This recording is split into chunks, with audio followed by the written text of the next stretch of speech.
remember, the 34-year-old techie had recorded a video narrating his ordeal and had left a 24-page letter detailing the alleged harassment that he went through. He blamed his wife and his in-laws, and he accused them of harassment and also accused a judge of favoring his in-laws.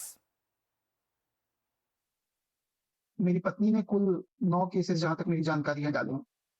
6 lower court में, 3 high court में।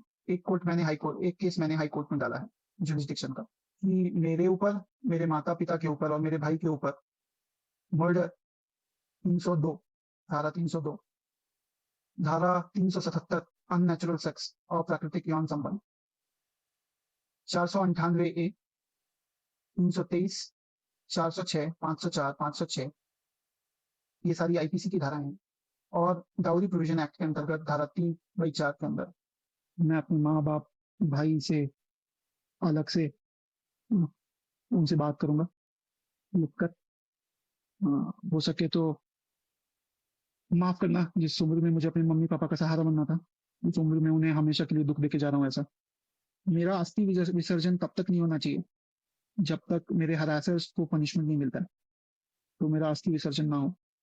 अगर इतने सारी चीजें, evidence और सब कुछ होने के बाद भी अगर कोर्ट, ये जज और मेरे बाकी के हरासर्स को पनिशमेंट नहीं देती है और बरी कर देती है, तो मेरा जो अस्थि है वहीं कोर्ट के बाहर किसी गटर में बहा देना चाहिए।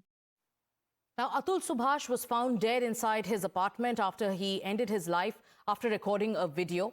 His brother filed a complaint against his wife, Nikita, her mother Nisha, and brother Anurag, and also uncle, whose name is Tushil Singhania. The case led to a lot of public outrage, with many demanding a relook at the legal provisions and alleged misuse of certain laws. Activists have also demanded a thorough investigation for the truth to come out. ये abetment to suicide का charge जो है निकिता और उसकी family के ऊपर दर्ज है। अभी उनको 14 दिन की जुडिशियल कस्टडी में भेज दिया गया है। अभी तो जो है उनकी बेल वगैरह की जब भी वो अप्लाई करेंगे उसके बाद वो प्रोसीडिंग्स होंगी और पुलिस जो है पूरे मामले को इन्वेस्टिगेट करेगी। तो इसमें इन्वेस्टिगेशन जो है वो ये है कि जितने भी एलिगेशंस अतुल ने लगाए हैं निकिता और उनकी फैमिली के ऊपर, उनकी इन्वेस्टिगेशन होगी। जो एविडेंसेस वो छोड़ के गए हैं कि इतने सालों से उनके साथ क्या हो रहा था, उसकी इन्वेस्टिगेशन होगी। और एक बहुत इंपॉर्टेंट चीज जो यहाँ पे है वो ये है कि वैसे तो जो 498 है उनके ऊपर फाइल किया था वो एक क्रिमिनल ट्रायल का मैटर है, लेकिन प्राइमा फेसी जो एफआईआर उन्होंने दर्ज की थी उसको इन्वेस्टिगेट किया जा सकता है, जैसे कि 498 के केसेस में इन्वेस्टिगेशन होती है। और अगर वो झूठा पाया जाता है तो ऑब्वियसली बात है कि वो इंस्टिगेशन है, कहीं ना कहीं झूठा केस दर्ज कराना है, तो वो भी एक पहलू होगा। उसके अलावा तो जो है उनकी वर्बल टेस्टिमनी है, तो इट विल बी ये निकिता और जो उनकी फैमिली है वो क्या एविडेंसेस प्रोड्यूस करेंगी अपनी इनोसेंस में मुझे नहीं पता, बट प्रॉपर एक ट्रायल होगा जैसा क्रिमिनल ट्रायल होता है इसमें अबेटमेंट टू सुसाइड के चार्जेस के अंडर। और उसके बाद अभी तो मेरे ख्याल से सालों तक चलेगा मामला। It's good that the police have acted swiftly in arresting Atul Subhash's wife and the family whom he has named in his dying declaration.